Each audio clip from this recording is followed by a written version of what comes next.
Geography Class 6 Chapter 1. Hello my dear friends, welcome to my channel. कैसे हो आप लोग? हम लोग आज ज्योग्राफी का चैप्टर 1 पढ़ेंगे और ये जो है चैप्टर 1 एनसीईआरटी का the earth in the solar system for class 6 class का है, जो कि आपके अलग अलग एग्ज़ाम्स में भी काम आएगा, जैसे कि सीटेट, यूपीएससी और इन सब चीज़ों से रिलेटेड जो भी है वो सब आपके काम आएगा। Without any delay let's get started. हाँ, हम लोग थोड़ा सा इंग्लिश में इसका इंट्रोडक्शन समझते हैं और मैं आगे पूरी वीडियो में आपको हिंदी समरी देती हुई चलूँगी। ओके माय डियर स्टूडेंट्स, हमारी जो अर्थ है वो थर्ड प्लैनेट है सन से, और ये एक इकलौती ऐसी प्लैनेट है जिसमें एटमॉस्फेयर है, फ्री ऑक्सीजन है, ओशंस हैं वाटर के, और इसके ऊपर लाइफ एग्जिस्ट करती है। सोलर सिस्टम और अर्थ जो है वो 5th लार्जेस्ट प्लैनेट है। The sun, the 8 planets and their moons, smaller planetary objects such as dwarf planet, comets and meteorites together make up our solar system। तो जो है ये फर्स्ट चैप्टर है, इसमें इस चैप्टर का नाम है the earth in the solar system. तो इसमें हम पढ़ेंगे डिफरेंट चीज़ें, और जो है इसमें स्टार्टिंग दे रखी है कि एक क्वेश्चन है कि जब हम रात में तो जब देखते हैं तो वो जो है उसमें बहुत सारे ऑब्जेक्ट्स नज़र आते हैं। कुछ शाइनिंग होते हैं और कोई डिम होता है, उसकी लाइट नहीं होती है।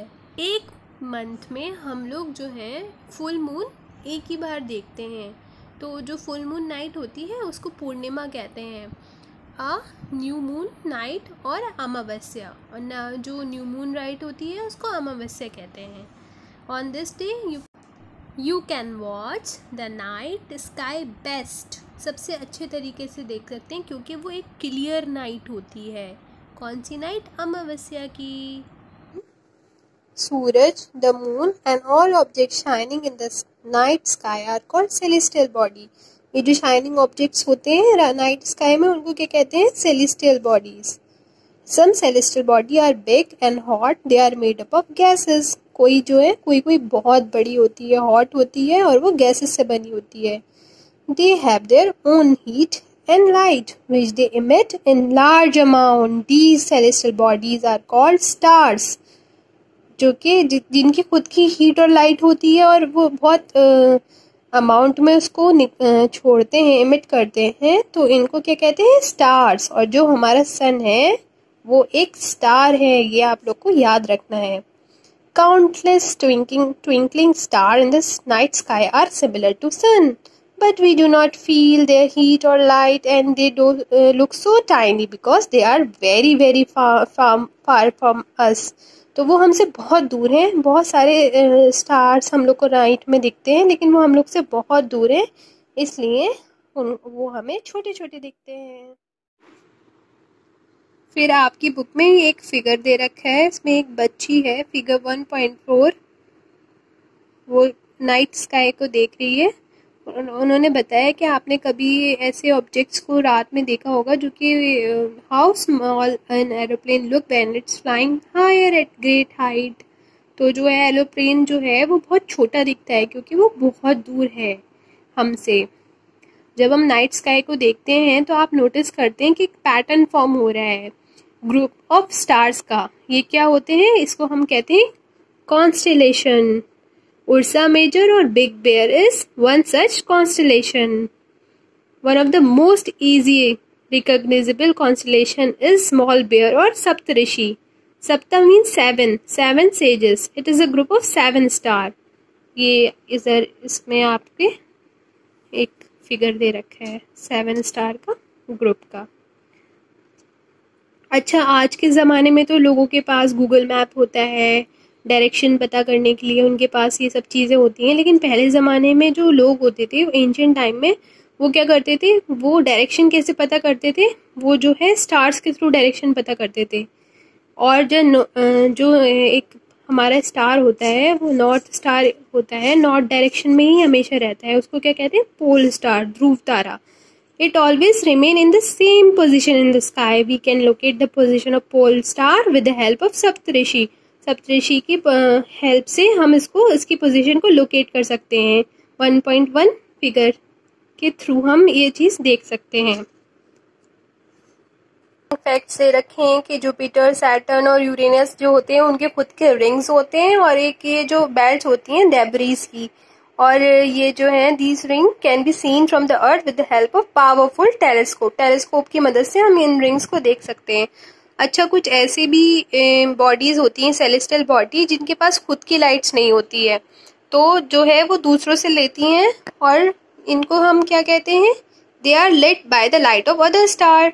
सच बॉडीज आर कॉल्ड प्लैनेट्स. तो इस तरह की बॉडीज को हम प्लैनेट कहते हैं. The word planets come from Greek word plantae, which means wanderers. The earth on which we live is a planet. और जो हमारी अर्थ है जिस पे हम रहते हैं वो एक प्लैनेट है. अब हम समझते हैं सन के बारे में. जो हमारा सन है वो एक हमारा सेंटर है सोलर सिस्टम का, और ये जो है हॉट गैसेस से बना हुआ है. उसके अंदर एक पुलिंग फोर्स होती है जो कि सोलर सिस्टम को बाइंड करके रखती है, और ये एक लौता नेचुरल अल्टीमेट सोर्स है जो कि है हीट एंड लाइट का, सोलर सिस्टम का. मतलब एक लौता नेचुरल सोर्स है. बाकी जो हम लोग ट्यूबलाइट्स वगैरह घर में जो यूज़ करते हैं वो सब मैन मेड सोर्स है, और हीट और लाइट जो है हमें कहाँ से मिलती है? सूरज से मिलती है. और जो उसमें इतनी तेज़ी और गर्मी होती है वो हम लोग फील क्यों नहीं कर पाते? वो हम इसलिए फील नहीं कर पाते हैं कि वो नियरेस्ट स्टार तो है, उसके बाद भी वो हमसे 150 मिलियन किलोमीटर दूर है.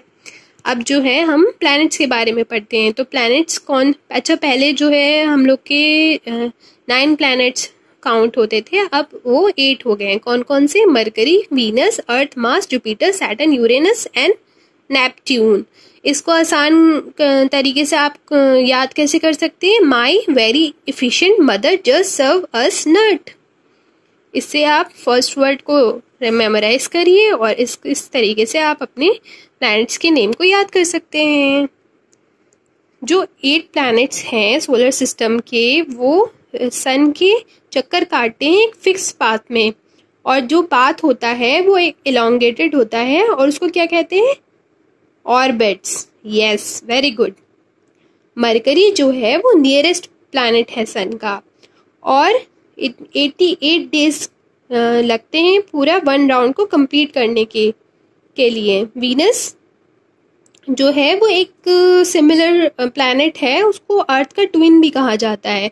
जैसे जुड़वा होते हैं ना बच्चे, दो एक जैसे दिखते हैं, तो इसी तरीके से अर्थ और वीनस थोड़ा थोड़ा क्योंकि उनका साइज और शेप सेम होता है तो वो उनको ट्विन प्लैनेट कहते हैं.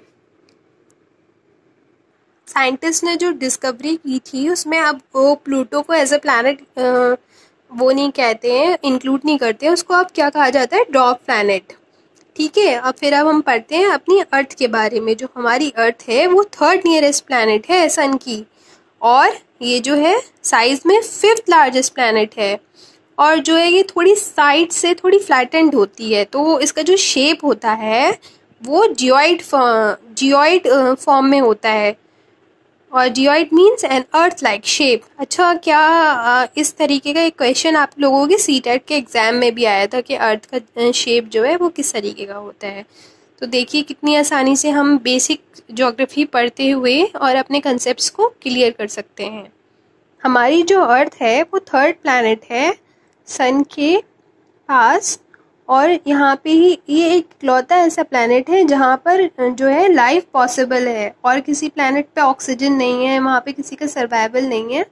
और अर्थ इस एक ऐसी प्लैनेट है जहाँ पे लिविंग थिंग हम लोग रहते हैं, यहाँ पे हम लोग सर्वाइव कर सकते हैं.